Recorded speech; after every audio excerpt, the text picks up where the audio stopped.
Spain کے شہر اندلوزیا میں ایک لڑکا رہتا تھا جس کا نام سنٹیاگو تھا۔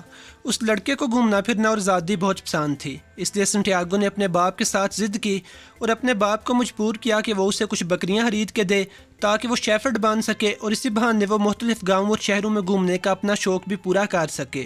اس کے باپ نے اسے بکریاں خرید دیں جنہیں وہ ایک گاؤں سے دوسرے گاؤں چراتا پھرتا۔ کچھ دن پہلے سنٹیاگو تعریفہ نامی گاؤں میں ایک لڑکی سے ملا تھا اور اب اس کا دل کر رہا تھا کہ وہ دوبارہ اسی گاؤں میں جائے تاکہ اس لڑکی سے ملاقات کر سکے۔ اس لیے وہ اپنی بکریوں سمیت تعریفہ نامی گاؤں کی طرف نکل پڑا۔ تعریفہ کے راستے میں رات ہو گئی۔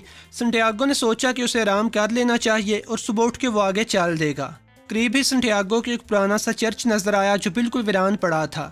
سنٹیاگو نے اپنی بکریوں کو اس چرچ کے اندر گھسایا اور خود باہر آ کے ایک سیکامور نامی درخت کے نیچے سو گیا۔ سوتے ہوئے اس نے ایک خواب دیکھا کہ مصر میں پیرامڈز کے نیچے بہت زیادہ خزانہ دبا ہوا ہے اور وہ خزانہ سنٹیاگو کو اپنی طرف بلا رہا ہے۔ اتنے میں اس کی آنکھ کھل گئی۔ اس نے اپنے ماتھے سے پسینہ صاف کیا اور سوچا کہ آج وہ ضرور کسی سے اس خواب کا مطلب پوچھے گا، کیونکہ وہ پہلے بھی کئی دفعہ یہ خواب دیکھ چکا تھا۔ صبح اٹھ کے وہ ایک عورت کے پاس گیا جو خوابوں کی تعبیر بتاتی تھی۔ عورت نے کہا کہ وہ اسے اس کے خواب کی تعبیر بتا تو دے، لیکن اسے وعدہ کرنا ہوگا کہ جب اسے وہ خزانہ مل جائے گا تو اس خزانے کا 10واں حصہ اس عورت کو دے گا۔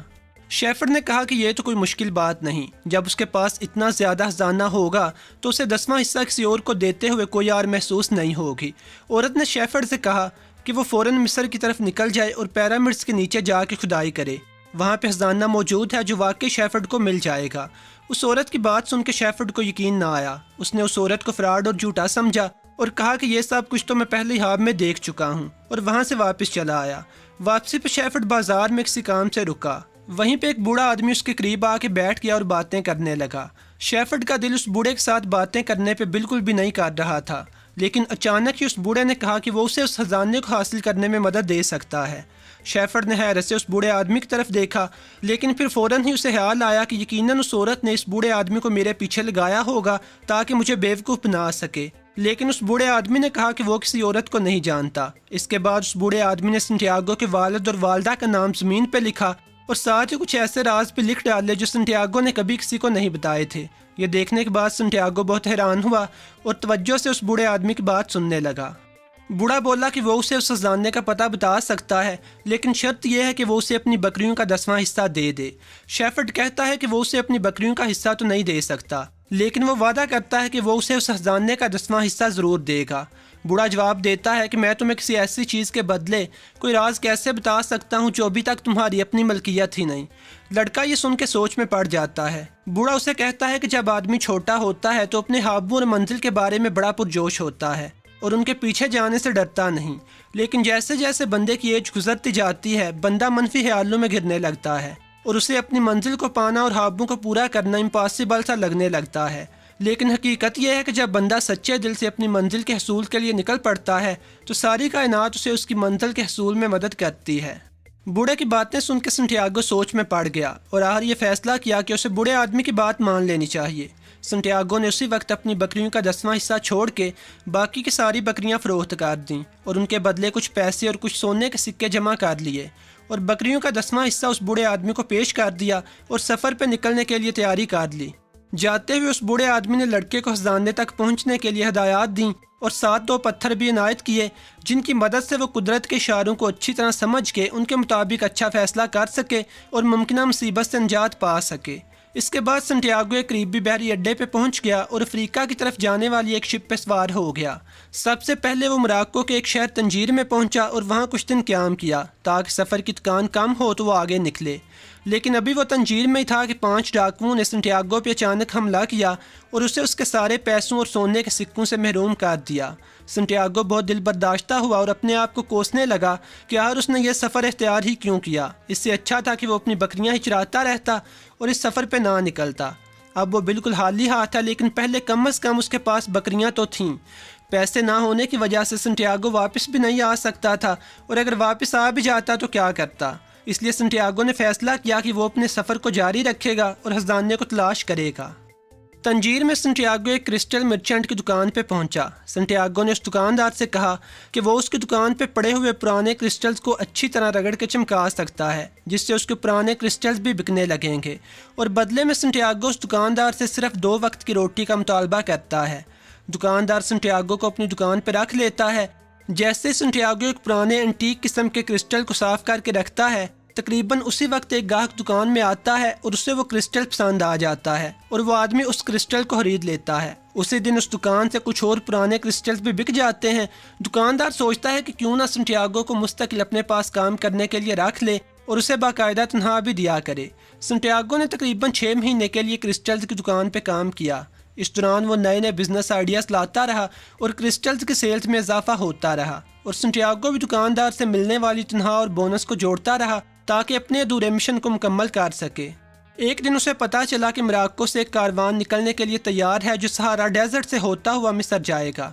संटियागो फौरन उस दुकान के मालिक से मिला, उससे इजाज़त ली और कारवान के साथ जा मिला। कारवान में संटियागो की मुलाकात एक इंग्लिश मैन से होती है। इंग्लैंड से आया हुआ यह आदमी संटियागो को बताता है कि वो एक अल्केमिस्ट की तलाश में जा रहा है जिसकी उम्र तकरीबन 250 साल है, और वो अल्केमिस्ट लोहे और दूसरी धातुओं को सोने में बदलने की सलाहियत रखता है। जब संटियागो और वो इंग्लिश आदमी अल्केमिस्ट के गांव में पहुंचते हैं तो गांव से थोड़ी दूर 2 कबीलों में जंग छिड़ जाती है, इसलिए वो दोनों उसी गांव में रुक जाते हैं। वो अल्केमिस्ट के घर का पता पूछते हुए एक कुएं पे पहुंच जाते हैं जहां पे कुछ औरतें कुएं से पानी निकाल रही होती हैं। वहीं संटियागो की मुलाकात एक फातिमा नामी लड़की से होती है और वो दोनों एक दूसरे को पसंद करने लगते हैं। इसके बाद भी संटियागो रोजाना उस कुएं पे जाता है और फातिमा से बातें करता है। जब वो इंग्लिश आदमी और संटियागो अल्केमिस्ट के पास जाते हैं तो अल्केमिस्ट उस इंग्लिश आदमी से कहता है कि इतने लंबे अरसे से तुम मेरी तलाश में हो, क्या इस दौरान कभी तुमने खुद कोशिश की है कि तांबे और दूसरी धातुओं को सोने में कन्वर्ट कर सको? इंग्लिश आदमी जवाब देता है नहीं, उसने कभी कोशिश नहीं की, जिस पे अल्केमिस्ट कहता है कि फिर जाओ और पहले कोशिश करो। संटियागो को उस गांव में रहते हुए काफ़ी दिन हो जाते हैं और इतना लंबा सफ़र करते हुए संटियागो कुदरत के इशारों को समझने लगता है, और उस पहले वाले बूढ़े आदमी के दिए हुए 2 पत्थर अब भी उसके पास होते हैं। एक दिन वो सुबह उठता है तो 2 बाजुओं को लड़ते हुए देखता है और समझ जाता है कि इस गांव पे हमला होने वाला है, इसलिए वो गांव के सरदार के पास जाता है और कहता है कि एक फ़ौज उस गांव पे हमला करने वाली है।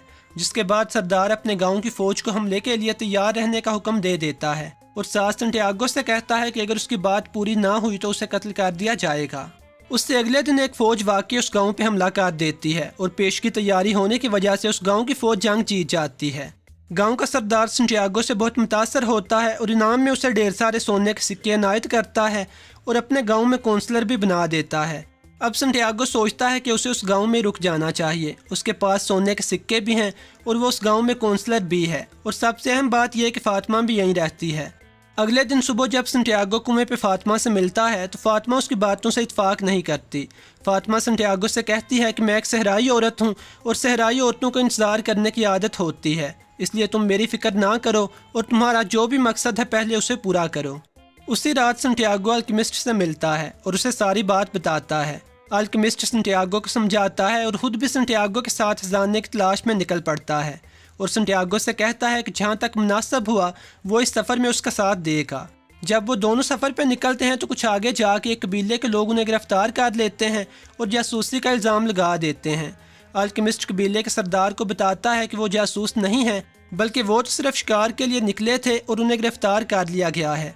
कबीले वाले यकीन नहीं करते और संटियागो के सोने के सिक्के छीन लेते हैं। अचानक अल्केमिस्ट कबीले के सरदार से कहता है कि ये लड़का एक जादूगर है जो 3 दिन में अपने आप को हवा में बदल लेगा और यह हवा इतनी तेज़ हो सकती है कि तुम्हारे सारे कबीले को उड़ा ले जाए। यह सुन के सरदार खूब हंसता है और फिर गुस्से में उससे कहता है कि अगर इस लड़के ने 3 दिन के अंदर अंदर अपने आप को हवा में ना बदला तो वो उन दोनों को कत्ल करवा देगा। जब वो दोनों अकेले होते हैं तो संटियागो को अल्केमिस्ट पे बहुत गुस्सा आता है और उसे कहता है कि ऐसा करना नामुमकिन है और ये कि अब हम दोनों जान से जाएंगे। अल्केमिस्ट जवाब देता है कि अगर मैं ऐसा ना कहता तो अब तक हम दोनों मारे जा चुके होते, लेकिन अब हमारे पास एक अपॉर्चुनिटी है कि हम अपनी जान बचा सकें। अल्केमिस्ट संटियागो से कहता है कि ज़िंदगी और मौत के खौफ को ख़त्म करके सहरा की ज़बान को समझो और कुदरत के साथ हम-आहंग होने की कोशिश करो। तीसरे दिन संटियागो सहरा में रेत के सबसे ऊंचे टीले पर जा खड़ा होता है और सूरज की तरफ मुंह करके अपनी ज़ात को कायनात के साथ हम-आहंग करने की कोशिश करने लगता है और आखिरकार एक तेज़ तूफान लाने में कामयाब हो जाता है, जिससे डर के कबीले के लोग उन्हें फ़ौरन छोड़ देते हैं जिस के बाद अल्केमिस्ट और संटियागो आगे निकल जाते हैं। कुछ दूर सफ़र करने के बाद वो एक मोंग की झोंपड़ी के पास पहुंच जाते हैं। उस झोंपड़ी के अंदर अल्केमिस्ट तांबे की बड़ी सी धात को सोने में बदलता है और उस सोने के 4 पीस करता है। एक अपने पास रखता है, एक संटियागो को देता है और एक मोंग को, और चौथा पीस मोंग के पास मानत के तौर पर रख देता है और हिदायत करता है कि जब संटियागो अपने सफ़र से वापस लौटेगा तो ये पीस तब वो संटियागो को देगा। यहाँ से अल्केमिस्ट किसी और तरफ निकल जाता है और संटियागो पिरामिड्स की राह लेता है। पिरामिड्स के पास पहुंचकर संटियागो खुदाई शुरू कर देता है ताकि खजाने को निकाल सके। खुदाई करने के दौरान कुछ चोर संटियागो के पास पहुंच जाते हैं और उसका सोने का पीस छीन लेते हैं और तवक्को करते हैं कि यकीनन संटियागो ने इसी जगह पे कुछ और सोना भी छुपाया होगा, जिसे निकालने के लिए वो संटियागो पे तशद्दुद करते हैं। संटियागो उनके तशद्दुद की वजह से मजबूर होकर उन्हें अपने ख्वाब के बारे में बता देता है कि किस तरह वो अपने ख्वाब के मुताबिक सफ़र करता हुआ खजाने की तलाश में यहाँ पहुँचा है। उसकी बात सुन के चोर बहुत हंसते हैं। उनमें से चोरों का सरदार कहता है कि ऐसा ये ख्वाब मुझे भी आया था। मैंने ख्वाब में देखा कि स्पेन में तारीफा नामी एक गांव है। उस गांव में एक टूटे हुए चर्च के पास सीकामोर नामी एक दरख्त है जिसके नीचे खजाना दबा हुआ है, लेकिन मैं तो कभी उस खजाने को ढूंढने नहीं निकला। भला इस तरह कोई अपने ख्वाबों के पीछे लगता है। इसके बाद चोरों का सरदार संटियागो को ज़हनी तौर पर माजूर समझ के छोड़ देता है। चोरों के जाने के बाद संटियागो खूब हंसता है और अब उसे पता चलता है कि असल में उसका खजाना तो उसी दरख्त के नीचे दबा हुआ था जिस दरख्त के नीचे वो सोया था, क्योंकि उसके ख्वाब में मिस्र से मुराद वही सीकामोर नाम का दरख्त था जो सबसे पहले मिस्र में उगा था और उसके बाद बाकी दुनिया में पहुंचा था। संटियागो वहां से वापसी का सफ़र शुरू करता है और आके उसी सीकामोर नामी दरख्त के नीचे से खजाना निकाल लेता है और वापस फातिमा के गाँव की तरफ चल पड़ता है। अब इस कहानी में लेसन ये था कि बंदे को कभी भी अपने ख्वाबों की तलाश में जाने और उनके लिए मेहनत करने से नहीं रुकना चाहिए। अब खजाने का ख्वाब उस चोर को भी आया था, लेकिन उस चोर को आथर ने ऐसे लोगों के तौर पे पेश किया है जो अपने ख्वाबों के लिए मेहनत करने के बजाय शॉर्टकट्स ढूंढते हैं और अमूमन नाकाम रहते हैं, जबकि अपने ख्वाबों के लिए मेहनत करने वाले लोग अपनी मंजिल पे पहुँच ही जाते हैं। इसके लिए उनके रास्ते में मुश्किलात भी आती हैं, लेकिन वो हिम्मत नहीं हारते। जैसे संटियागो का तंजीर में कुछ अरसे के लिए क्रिस्टल्स की दुकान पे काम करना पड़ा था, लेकिन उसने अपने मकसद को नहीं बुलाया और एक दिन कामयाब होके रहा। उम्मीद है कि ये वीडियो आप लोगों को पसंद आई होगी। अगर आप इस चैनल पर नए हैं तो मज़ीद वीडियोस देखने के लिए चैनल को सब्सक्राइब कर लें। खुदा हाफिज़।